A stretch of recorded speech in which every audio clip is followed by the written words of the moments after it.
Magandang buhay mga kanobela. Bago tayo magpatuloy, nais kong magpasalamat sa lahat ng nag-subscribe sa ating munting channel. At sa mga hindi pa nakapag-subscribe, kung maaari ay mag-subscribe na sa aking channel at pindutin ang notification bell para updated kayo sa bawat kabanata. Maaari rin kayong mag-like, comment, at e-share ang ating video para malaman din ng iba nating mga kanobela. Maraming salamat po. Ang ganti ng inapi, Kabanata 1191 hanggang 1200. Kabanata 1191. Matapos mangako ni Charlie kay Aoshu, na dadalo siya upang suportahan siya sa darating na kompetisyon, bumalik silang magkasama sa piging.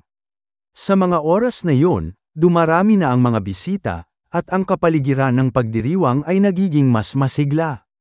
Nang marinig ng matandang Song na naroon si Charlie, nagmadali siyang lumabas upang salubungin ito. Ngunit bago pa siya makarating, nakita niyang paparating si Charlie kasama si Aoshu. Nang makabalik si Charlie sa piging, agad siyang sinalubong ni Ginoong Song na may ngiti sa kanyang mukha. Mr. Wade, ilang araw na kitang hindi nakikita, masayang bati ng matandang Ginoo. Tiningnan ni Charlie si Ginoong Song at ngumiti ng bahagya. Mr. Song, mukhang nasa mabuti kayong kalagayan. Maayos ba ang inyong kalusugan nitong mga nakaraang araw? Nagpasalamat si Ginoong Song at sumagot, dahil sa iyo, Mr. Wade, muli kong nadarama ang sigla ng aking kabataan. Masaya akong marinig yan, sagot ni Charlie. Sa puntong yun, bahagyang kumunat ang noo ni Ginoong Song at nagtanong, Mr. Wade, alam kong nagkaroon ka ng hindi pagkakaunawaan sa pamilya mo noon. Matapos ang insidente sa birthday banquet, hindi ka na ba nila ginulo? Ngumiti si Charlie nang may bahagyang paghamak. Ano ang magagawa nila? Isa lang silang grupo ng mga payaso. Puno ng paghanga ang ekspresyon ni Ginoong Song. Alam niyang si Charlie ay hindi isang ordinaryong tao. Kahit na ang pamilya Wu, na itinuturing na pinakamakapangyarihang pamilya sa timog ng Yangtze River, ay tila walang laban sa kanya. Sa mga sandaling iyon, lumapit si Honor kay Ginoong Song at bumulong, Lolo, dumating na po si Ginoong Kevin mula sa pamilya Kevin ng Eastcliff. Nagulat ang matandang Song. Talaga, nandito si Ginoong Kevin. Opo, sagot ni Honor. Kadarating lang ng kanyang sasakyan sa loob ng villa. Malapit na siyang dumating. Tumango si matandang Song at sinabing, tawagin mo si Warnia. Sabay tayong lalabas upang salubungin siya. Bago umalis, lumingon siya kay Charlie at humingi ng paumanhin. Mr. Wade, patawarin mo ako. Isang natatanging panauhin mula sa Eastcliff ang dumating, kaya kailangang salubungin ko siya. Marahang tumango si Charlie bilang tugon. Hindi niya ito ininda at kalmado lang siyang nagmasid. Si Isaac, na nasa tabi ni Charlie, ay tila nag-iisip ng malalim. Mahina siyang bumulong kay Charlie, Mr. Wade, ang pamilya Kevin ay isang pangalawang ranggong pamilya sa Eastcliff. Bagamat hindi sila kasing makapangyarihan ng ilan sa mga pinakamalalaking pamilya roon, mayroon silang mga ari-arian na nagkakahalaga ng 5 hanggang 600 bilyong yuan. Ang pamilya Song ay wala pa sa ganoong antas. Nakapagtataka kung bakit nagpapakita ng interes ang pamilya Kevin sa kanila. Ngumiti si Charlie at sumagot, bagamat hindi ko lubos na alam ang sitwasyon ng pamilya Kevin, malinaw na hindi nila kayang lumaban sa mga mas malalakas na pamilya sa Eastcliff. Kapag wala ng puwang upang lumago sa sarili nilang teritoryo, natural lamang na humanap sila ng bagong pamilihan. Nag-isip si Isaac at tumango. Kung hindi sila makahanap ng pagkakataon sa Eastcliff, maaari nilang subukang palawakin ang kanilang impluwensya sa ibang lugar. Ganun nga, sagot ni Charlie. Dahil bumagsak na ang pamilya Wu at wala nang malinaw na nangungunang pamilya sa Ores Hill, isang malaking oportunidad ito para sa iba.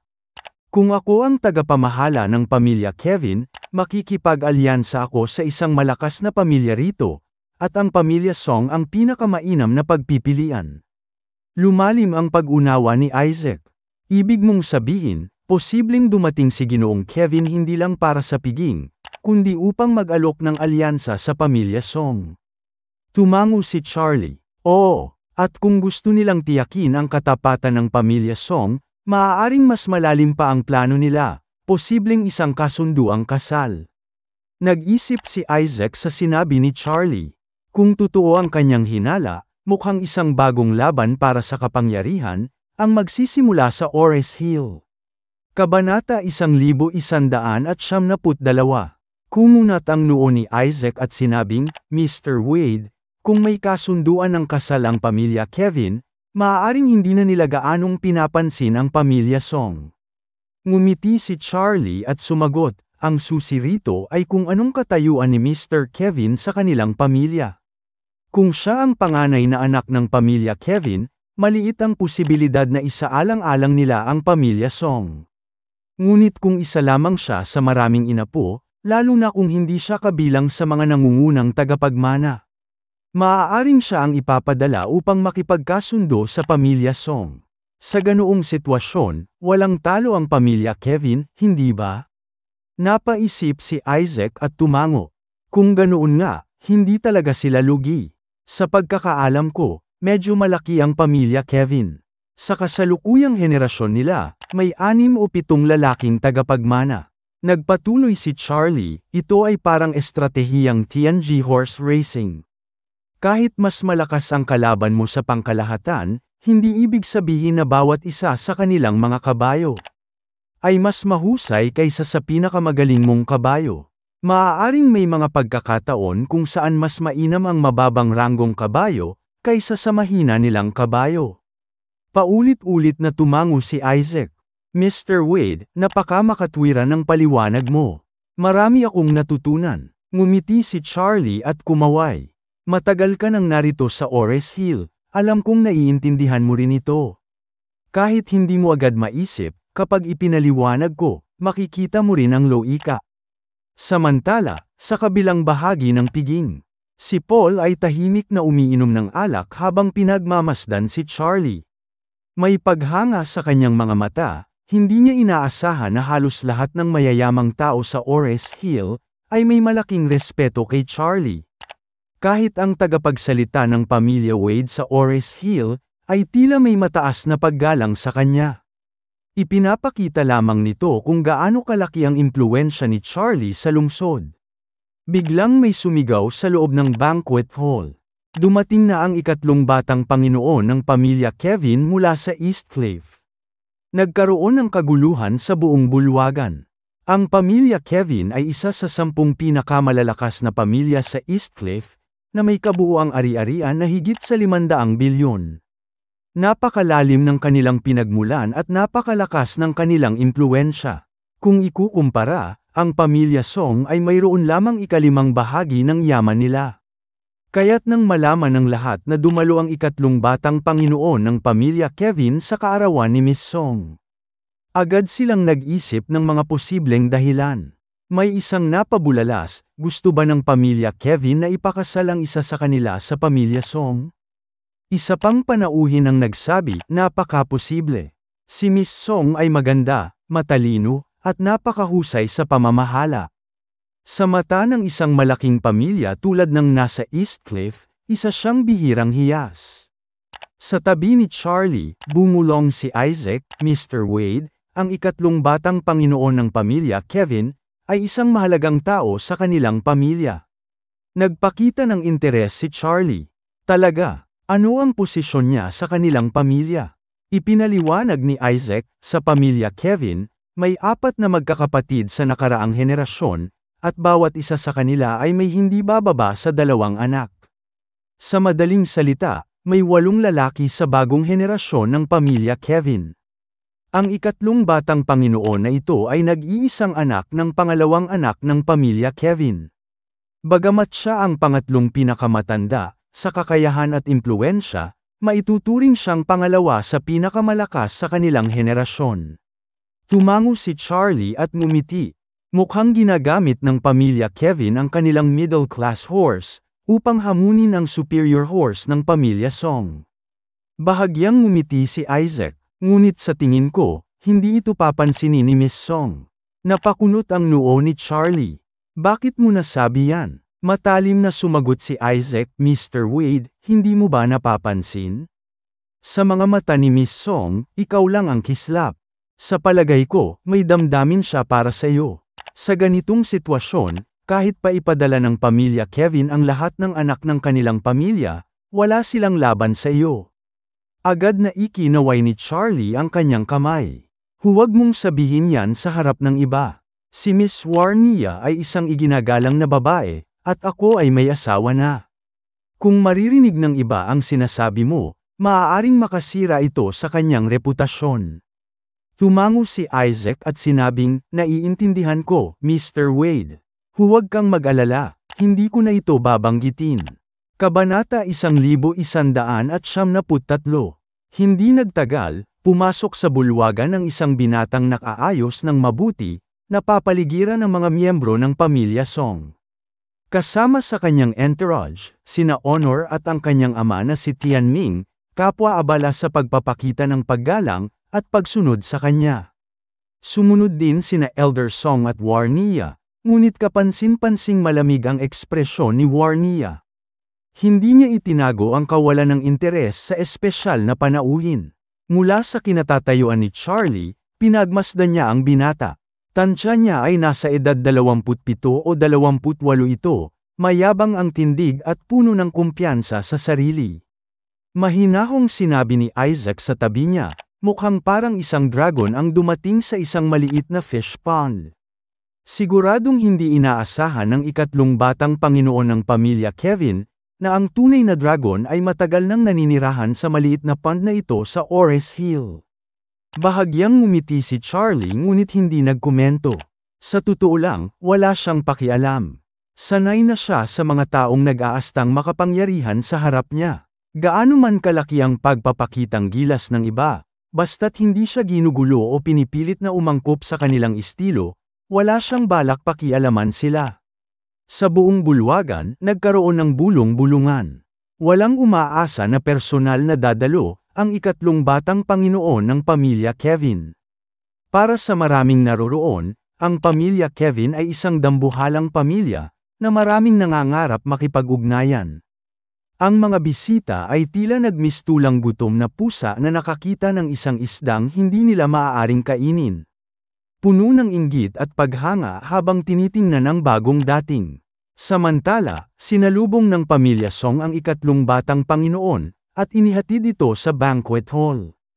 Sa pangunguna ni Elder Song, iginiya niya ito patungo kay Charlie. Ngumiti si Elder Song at magalang na ipinakilala si Charlie. Ikatlong batang Panginoon, ito si Charlie Wade mula sa Ores Hill, isang tanyag na tao sa lungsod. Siya rin ang nagligtas sa aking buhay. Katulad mo, isa rin siyang batang talento at isang tunay na dragon sa lahi ng mga tao. Napasulyap ang ikatlong batang Panginoon ng pamilya Kevin kay Charlie. Sa unang tingin, wala siyang nakitang espesyal dito.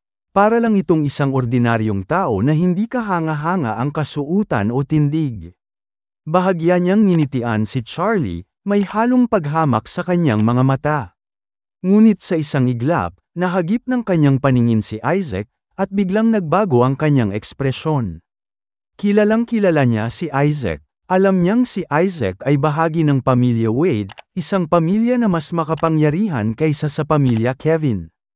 Alam din niyang matagal nang sinusubukan ng pamilya nila, na makuha ang pabor ng pamilya Wade. Kaya't labis siyang nagulat nang makita niyang nasa tabi ni Charlie si Isaac, tila may paggalang pa sa kanya. Muli niyang pinagmasdan si Charlie, at isang ideya ang pumasok sa isip niya. Ano kung si Isaac ay nasa tabi niya? Ang apelyido niya ay Wade. Biglang napaisip ang ikatlong batang Panginoon. Maaari kayang isa siyang tagapagmana ng pamilya Wade? Dahil dito, agad siyang naging maingat. Sa halip na magpatuloy sa kanyang mayabang na asal, nagpakita siya ng respeto at sinabing, ikaw pala si Charlie. Matagal ko nang naririnig ang pangalan mo. Noong nakaraan, gusto kong bumisita sa pamilya Wade, pero hindi ako nagkaroon ng pagkakataon. Hindi ko inaasahan na makikita kita rito. Ngumiti si Charlie, hindi ipinapakita ang anumang emosyon. Mukhang may maling pagkaunawa ka, Ginoo.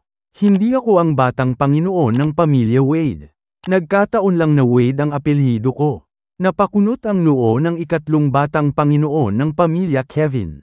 Agad siyang tumingin kay Isaac at nagtanong na may bahagyang paggalang, Mr. Isaac, galing ka sa pamilya Wade. Hindi ba siya ang batang Panginoon ng pamilya Wade? Bahagyang ngumiti si Isaac. Narinig mo naman ang sinabi ni Mr. Wade. Nagkataon lang na magkapareho sila ng apelyido. Sa sagot ni Isaac, biglang nagbago muli ang ekspresyon ng ikatlong batang Panginoon. Nang bumalik ang tingin niya kay Charlie, nawala ang kunwaring respeto sa kanyang mga mata, at napalitan ito ng matinding paghamak. Sa isip niya, isa lang pala siyang ordinaryong tao. Walang kwenta. Kabanata 1194. Sa isip ng ikatlong batang Panginoon ng pamilya Kevin. Isang gaya ni Charlie na tinatawag na Mr. Featherwade, ay hindi karapat-dapat ihambing ang sarili sa kanya. Is he a sheet? Dahil dito, agad siyang nawala ng gana sa usapan. Sa halip, lumapit siya kay Isaac, niyakap ito ng pormal, at ngumiti.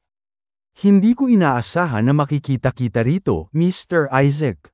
Balak ko sanang bumisita sa Shangri-La bukas. Bahagyang ngumiti si Isaac. Napakagalang mo naman, ikatlong young master. Ano ba ang dahilan ng iyong pagbisita rito sa Ores Hill? Sinulyapan ng binata si Warnia bago ngumiti. Oh, si ate at si Miss Warnia ay naging magkaklase sa ibang bansa noon. Napag-alaman kong may pagkakataon akong makipagtulungan sa pamilya Song, kaya dumaan ako rito. Ang plano ko sana ay dumating sa loob ng 2 pang araw, pero nang marinig kong kaarawan ngayon ni Miss Warnia, naisip kong pumunta ng mas maaga. Habang sinasabi niya ito, inilabas niya ang isang napakagandang kahon mula sa kanyang bulsa.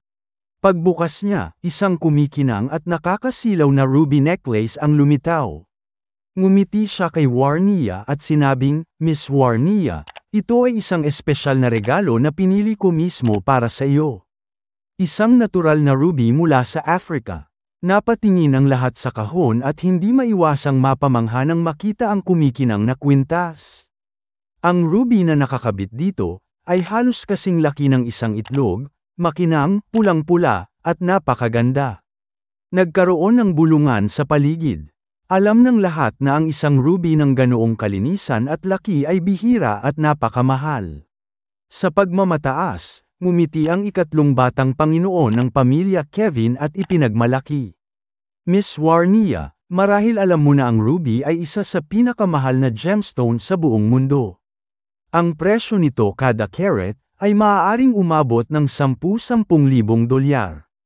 Itong robang ito ay 26 carats, at dinala ko pa ito sa pinakamagaling na mag-aalahas ng Tiffany, upang ipahasa at ipaayos.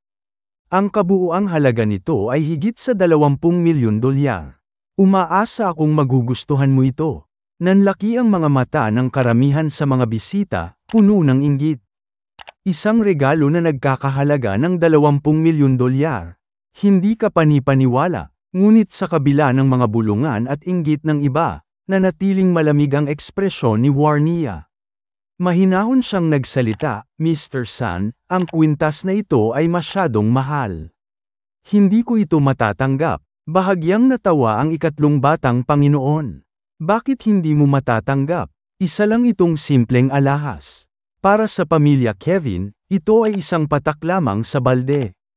Sa tingin ko, perpektong bagay ito para sa iyo, kaya't huwag ka nang mahiya. Tanggapin mo na lang. Ngunit hindi nagbago ang ekspresyon ni Warnia.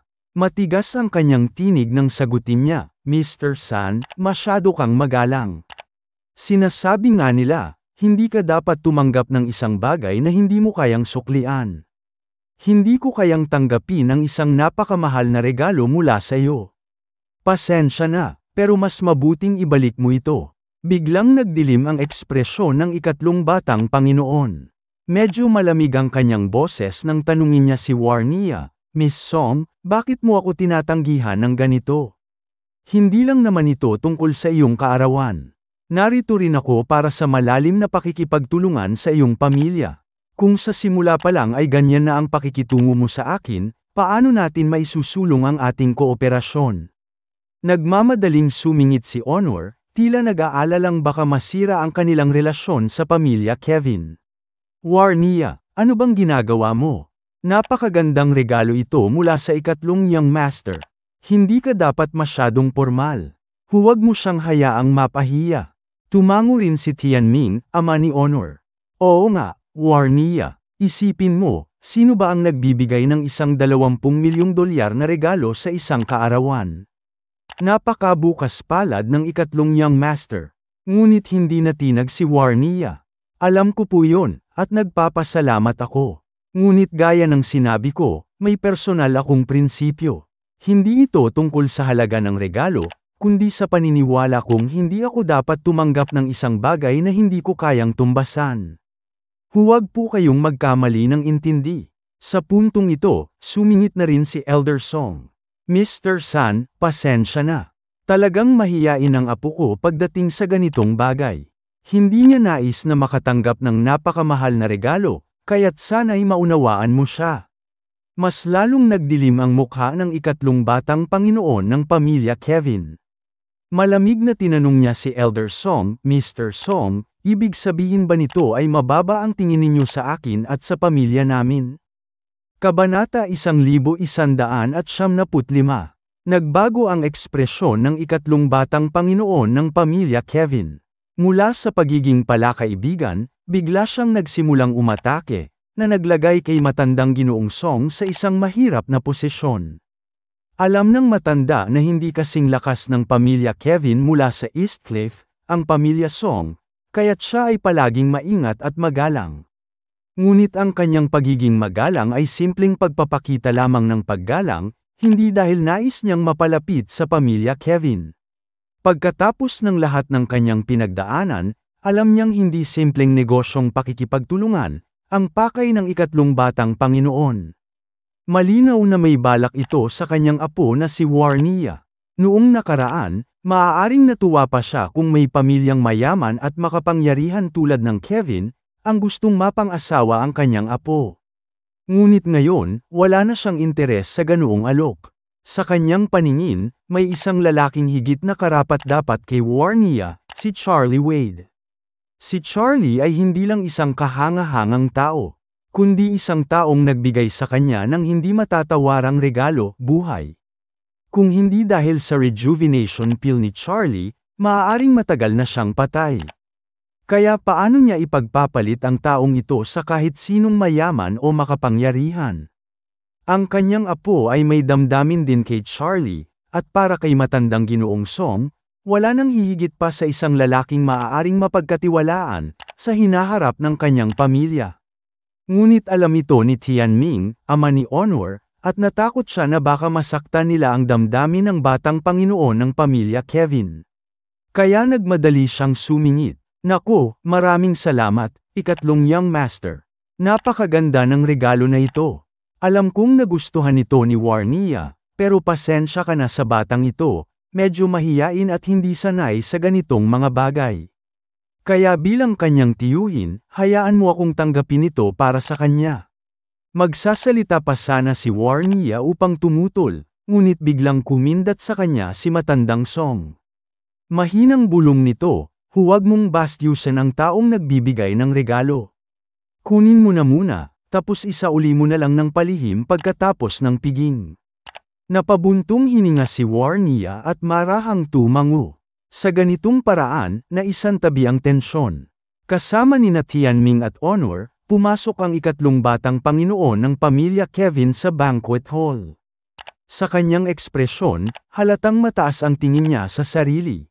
At hindi niya itinuturing na kapantay ang karamihan sa mga naroon. Ngunit nang makita niya si Isaac, bahagyang nagpakita siya ng respeto. Mr. Isaac, bakit hindi tayo magtabi ng upuan? Alam ni Isaac na gusto niyang makita si Charlie, ngunit naalala niyang hindi nais ni Charlie na ibunyag ang kanyang totoong pagkatao. Kaya't nagdadalawang isip siyang lumapit.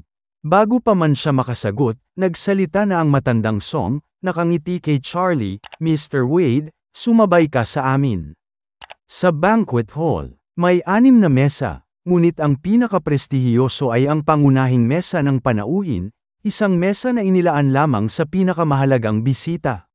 Siyempre, si matandang Ginoong Song at ang kanyang pamilya, kasama sina Tianming, Honor, at Warnia, ay may pwesto na roon. Ang natitirang 6 na upuan ay para sa mga taong may mataas na estado sa lipunan, batay sa kanilang kapangyarihan at yaman. Natural lamang na inimbitahan ni Tianming at Honor ang ikatlong batang Panginoon ng pamilya Kevin na maupo. Ngunit nang makitang inanyayahan din si Charlie na umupo sa parehong mesa, agad na lumabo ang mukha ng batang Panginoon. Hindi niya maiwasang mapansin na tila mas mataas ang pagtingin kay Charlie kaysa sa kanya. Kasama nina Charlie sa pangunahing mesa sina Isaac, Doris, Tylay, at Chin Gang. Bagamat may mataas ding katayuan si Solomon White, mas mababa siya ng bahagya kay Chin Gang, kaya hindi siya nabigyan ng pwesto sa naturang mesa. Samantala, si Aoshu, ang anak ni Chin Gang, na lihim na may paghanga kay Charlie, ay gustong makaupo sa tabi niya. Ngunit dahil sa pagkakaayos ng mga pwesto, wala siyang nagawa kundi lumayo ng bahagya. Habang nagsisimula na ang piging, lumalim ang titig ng ikatlong batang Panginoon ng pamilya Kevin kay Charlie. Hindi niya maintindihan, sino ba talaga ang lalaking ito, at bakit tila mas mataas ang tingin sa kanya ng pamilya Song. Kabanata 1196. Bago magsimula ang piging, tumayo si matandang Ginoong Song upang magpasalamat sa mga panauhin. Sa kanyang talumpati, bigla niyang sinabi, "Maraming salamat, Mr. Wade, sa pagdalo sa kaarawan ng aking apo ngayong araw." Sa sandaling marinig ito, biglang dumilim ang mukha ng ikatlong batang Panginoon ng pamilya Kevin, si Delon. Ano, napakamalas ba ng pandinig ng matandang ito? Narito siya upang ipakita ang kanyang suporta at posibleng iparamdam kay Warnia ang kanyang halaga. Ngunit hindi man lang siya ang unang pinasalamatan. Napatingin siya kay Charlie, na tahimik lang sa kanyang upuan. Mukhang simple at walang dating ang lalaking ito, kaya't hindi niya maintindihan kung bakit tila napakalaki ng respeto ng pamilya Song sa kanya. Matapos pasalamatan si Charlie, saka lamang nabanggit ng matandang Ginoo si Delon. Ngunit kahit na, hindi kasing init ang tono ng kanyang pagpapasalamat gaya ng ibinigay niya kay Charlie. Lalong nag-init ang ulo ni Delon. Pagkatapos ng talumpati ng matanda, si Warnia naman ang tumayo upang magpasalamat. Gaya ng kanyang lolo, si Charlie ang una niyang binanggit. Habang nagsasalita si Warnia, nakatingin siya ng diretso kay Charlie, at sa kanyang mga mata ay may maliwanag na sinseridad. Mr. Wade, lubos akong nagpapasalamat na napaglaanan mo ng oras ang aking kaarawan, sa kabila ng iyong abalang schedule. Napakaraming bagay ang dapat kong ipagpasalamat sa iyo. Pagkatapos, saka lamang niya pinasalamatan ang iba pang panauhin. Ngunit hindi niya binanggit ang pangalan ni Delon. Sa halip, isinama lang niya ito sa pangkalahatang, mga kaibigan, na dumalo. Halos pumutok sa galit si Delon. Napakawalang galang, sigaw niya sa kanyang isipan. Ang matandang Song, kahit papaano, ay binanggit man lang ang pangalan ko. Pero itong si Warnia, hindi man lang ako kinilala. Para lang akong ordinaryong panauhin?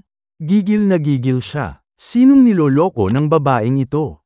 Halatang halata kung sino ang pinakamahalagang bisita, sa okasyon na ito, at hindi siya yon.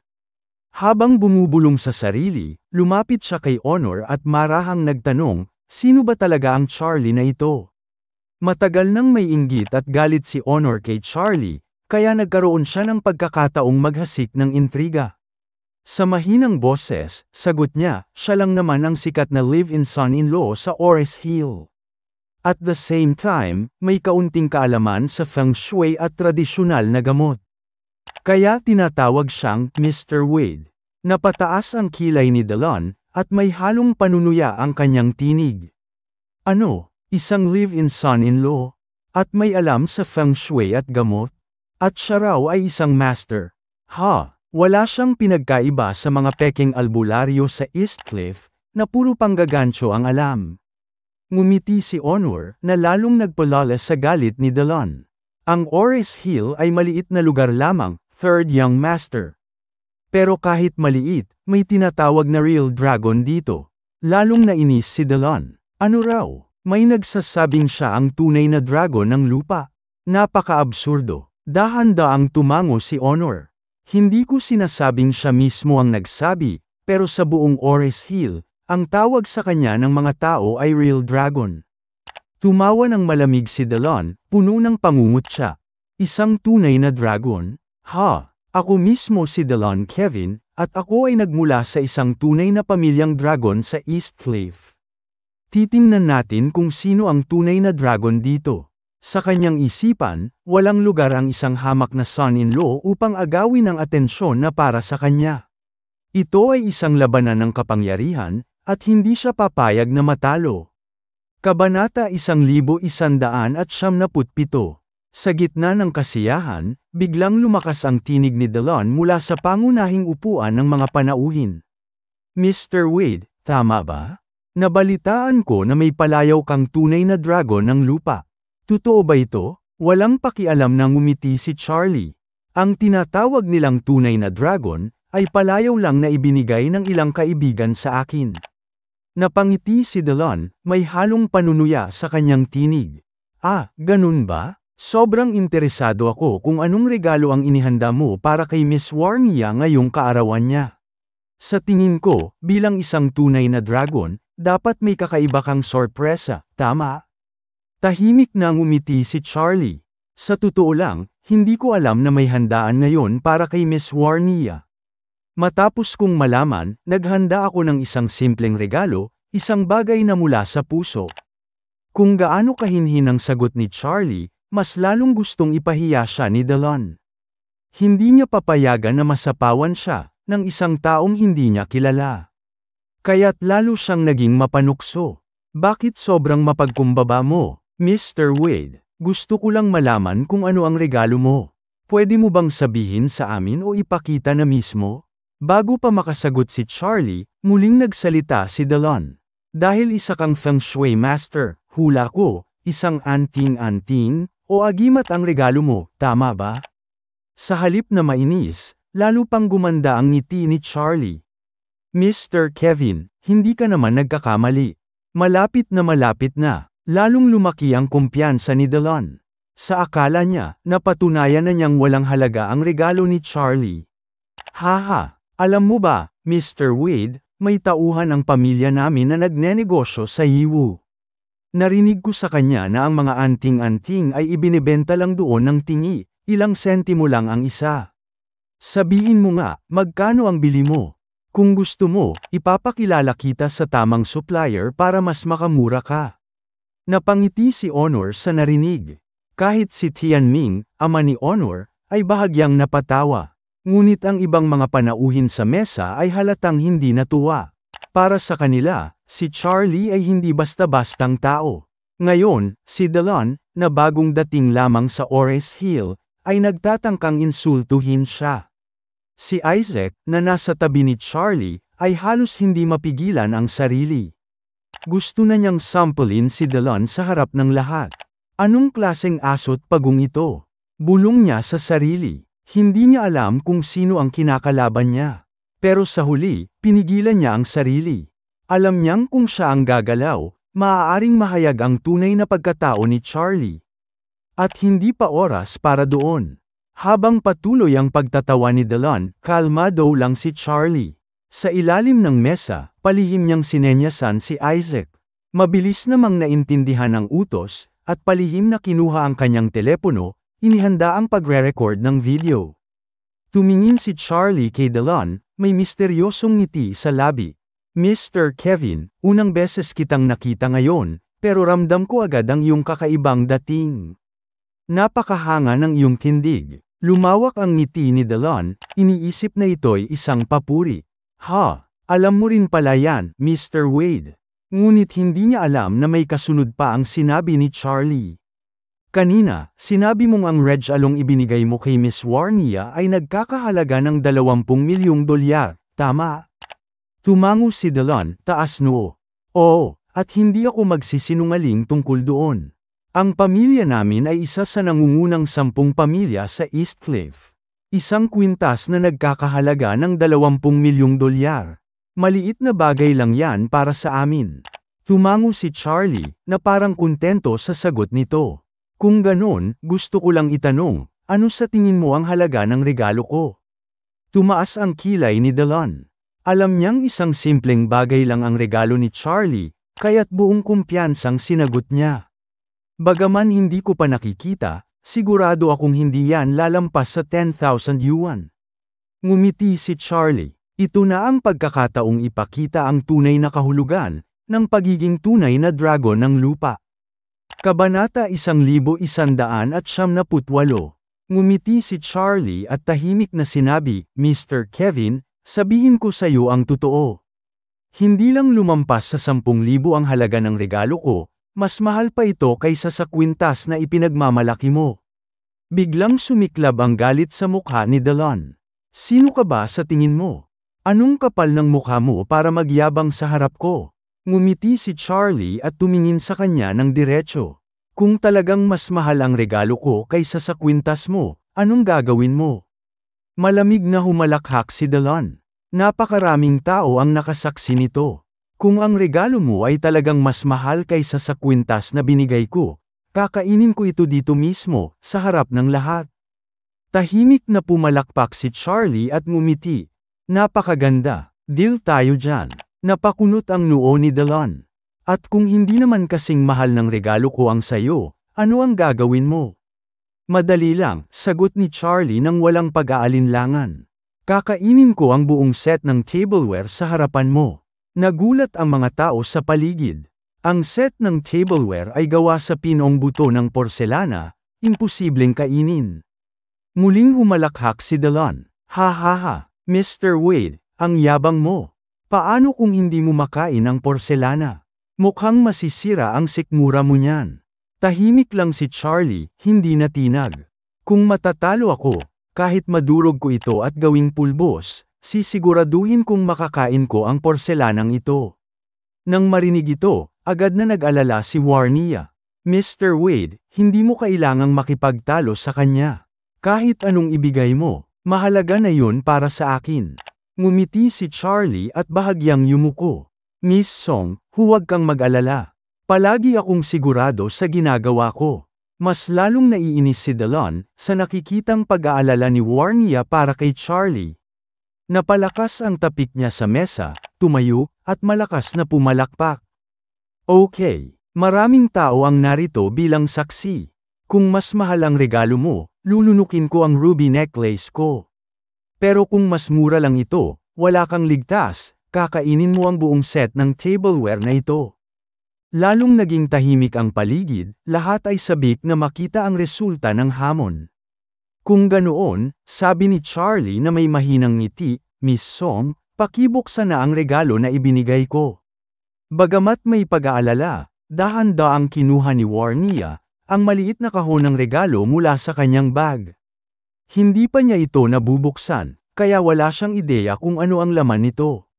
May bahagyang paghingi ng paumanhin sa mata ni Charlie, habang nakatingin kay Warnia. Miss Song, pasensya na, pero gusto kong ikaw mismo ang magbukas nito sa harap ng lahat. Mabilis na umiling si Warnia. Mr. Wade, hindi mo kailangang humingi ng paumanhin. Ikinararangal kong matanggap ang anumang galing sayo. Hinawakan niya ang kahon at marahang binuksan ito. Habang unti-unting bumubukas ang takip, napangisi si Delon. Ang liit ng kahon na yan. Kahit anong laman yan, hindi kayang higitan ang halaga ng ruby necklace ko. Tahimik na ngumiti si Charlie. Ang mga diamante at ruby ay pawang mga carbon lamang. Para sa akin, wala silang pinagkaiba sa isang piraso ng uling. Bakit ko bibigyan si Miss Warnia ng isang bagay na bulgar? Biglang napawi ang ngiti ni Delon. Anong ibig mong sabihin, bulgar? Isa kang walang kwentang hambog. Ngunit sa sumunod na sandali, biglang lumawak ang mata ng lahat nang tuluyang bumukas ang kahon ng regalo, at nakita nila ang laman nito. Ang buong silid ay napuno ng matinding gulat. Kabanata 1179. Sa sandaling ito, bumigat ang tensyon sa buong silid. Naroon ang mayayamang negosyante, kilalang mga personalidad, at mga piling panauhin, lahat ay tahimik na nag-aabang. Bagamat marami na ang nakakaalam na si Charlie, ay may pambihirang kakayahan sa metaphysics, at tila may misteryosong impluensya, hindi pa rin nila lubos na maisip, na kaya niyang tapatan si Delon, lalong hindi sa aspetong pinansyal. Ang pamilya Kevin ay may napakalaking kayamanan at impluensya, higit pa sa kung anong meron sa buong Ores Hill. Ang kwintas na ruby na ibinigay ni Delon kay Warnia ay nagkakahalaga ng 20 milyong dolyar, isang halaga na hindi basta-basta mahihigitan. Kaya nang makita ng lahat ang maliit at simpleng kahon na nasa kamay ni Warnia, agad silang nag-alinlangan. Hindi ito isang high-end na jewelry box. Hindi mamahaling kahon ng alahas. Sa unang tingin, mistulang simpleng kahon lamang ito, na maaaring mabili sa ordinaryong tindahan. Sigurado ka bang mas mahal ang laman ng kaong ito kaysa sa kwintas ko? Malakas na tawa ni Delon. Puno ng panunuya, mukha lang itong bagay na mabibili sa $100. Tahimik na ngumiti si Charlie, hindi natinag. Ang halaga ng isang bagay ay hindi nasusukat sa panlabas na anyo nito. Katulad ng isang tao, kahit gaano kaganda ang damit na suot niya, hindi yun nangangahulugang mas mataas ang kanyang halaga kaysa sa iba. Naningkit ang mga mata ni Delon. Ibig mong sabihin, mas mababa ang halaga ko kaysa sayo? Bahagyang umiling si Charlie. Huwag kang masyadong sensitibo, Mr. Kevin. Isa lang iyong pagkakatulad. Muli siyang ngumiti, puno ng kumpiyansa, saka tumingin kay Warnia. Miss Song, buksan mo na ang kahon para makita ng lahat. Bagamat may kaunting pag-aalinlangan, sinunod ni Warnia ang sinabi ni Charlie. Marahan niyang binuksan ang kahon, at sa mismong sandaling iyon, isang kakaibang halimuyak ang kumawala mula rito. Isang matamis, nakakaakit, at halos di maipaliwanag na amoy. Parang nag-freeze ang buong silid. Sa isang iglap, nagtaas ng kilay ang ilang nakatatandang bisita. Ilang saglit lang, may isang matandang lalaki na biglang napahawak sa mesa, at sumigaw ng may halong pagkagulat at pagkamangha. Diyos ko! Rejuvenation pill? Ang boses niya ay parang kidlat na dumagundong sa buong bulwagan. Ang lahat ng nakarinig ay agad na nanlaki ang mata. Rejuvenation pill? Ang mahiwagang tableta na kayang magpabata ng isang tao. Ang matandang nakaupo sa tabi ni Warnia. Si Mr. Song mismo, ay tila nakaramdam ng matinding pagkabigla. Napadilat siya ng husto, hindi makapaniwala sa kanyang naamoy. Sobrang pamilyar ng amoy na ito. Hindi pa nagtatagal nang huling makatikim siya ng rejuvenation pill, isang tableta na literal na nagbawas ng 20 taon sa kanyang pisikal na anyo at kalusugan. Sa puntong ito, biglang nagkaroon ng ingay sa silid.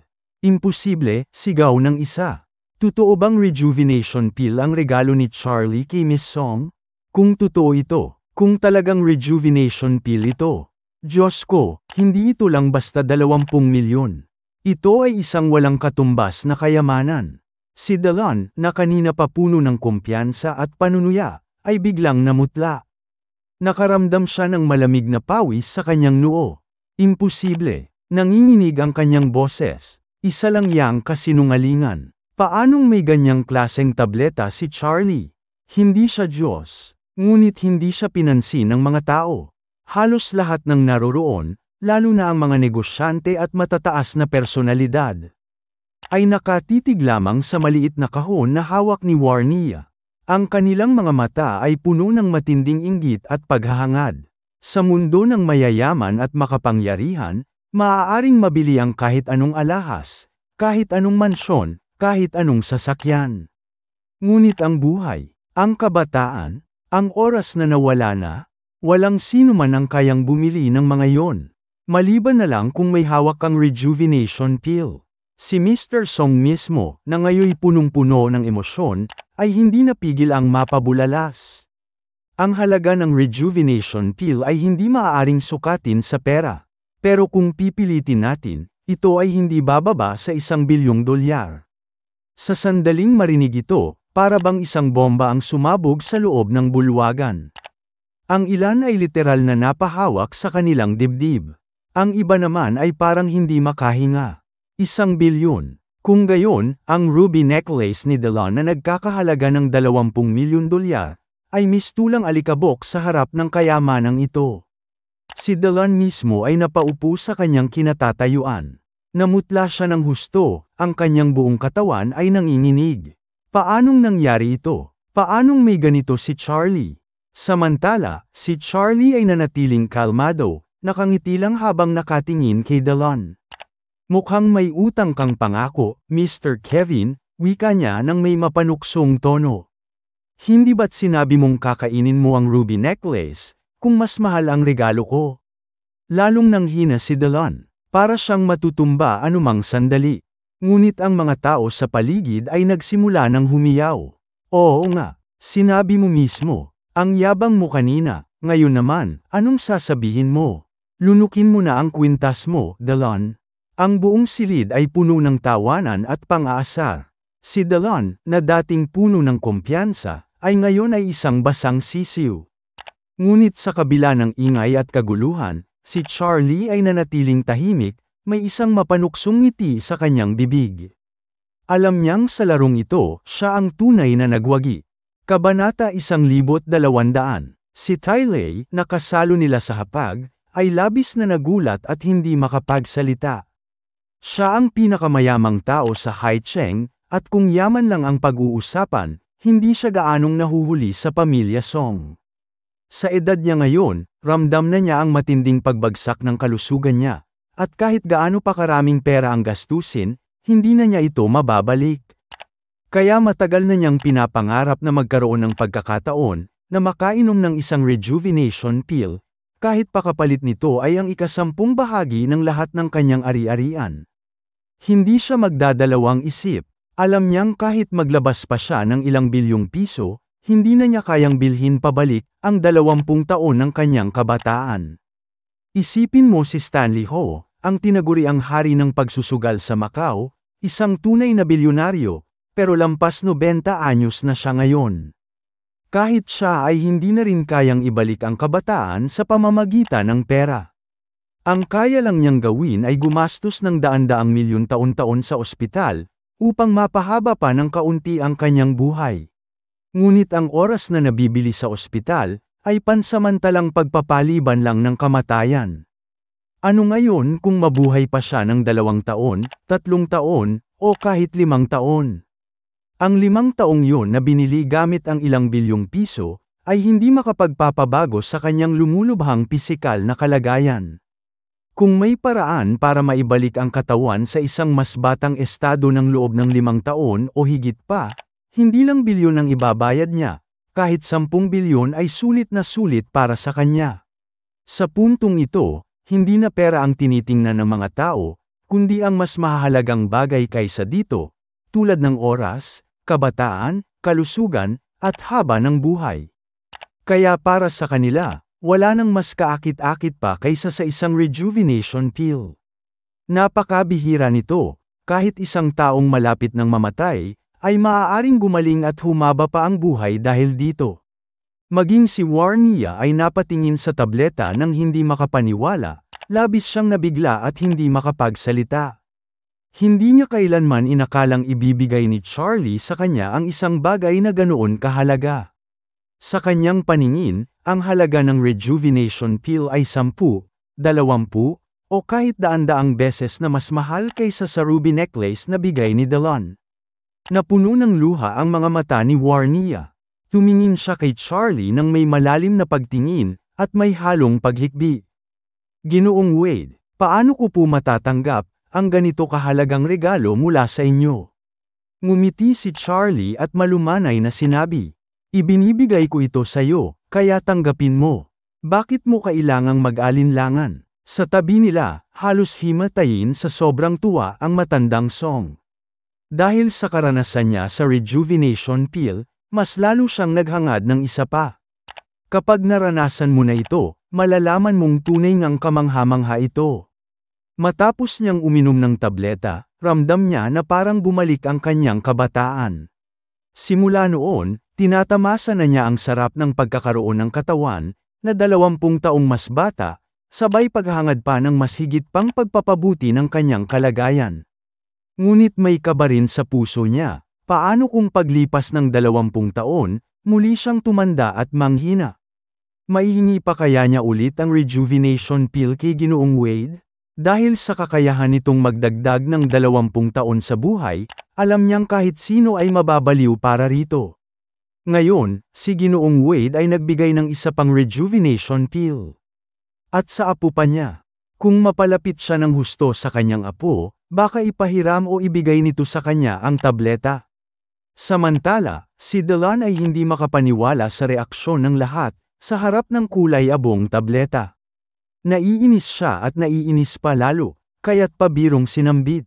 Saan ka pa nakakita ng ganyang klase ng tableta, na sobrang makapangyarihan daw? Yang sirang tableta na yan, may lakas ka pang sabihing mas mahal pa sa ruby necklace ko.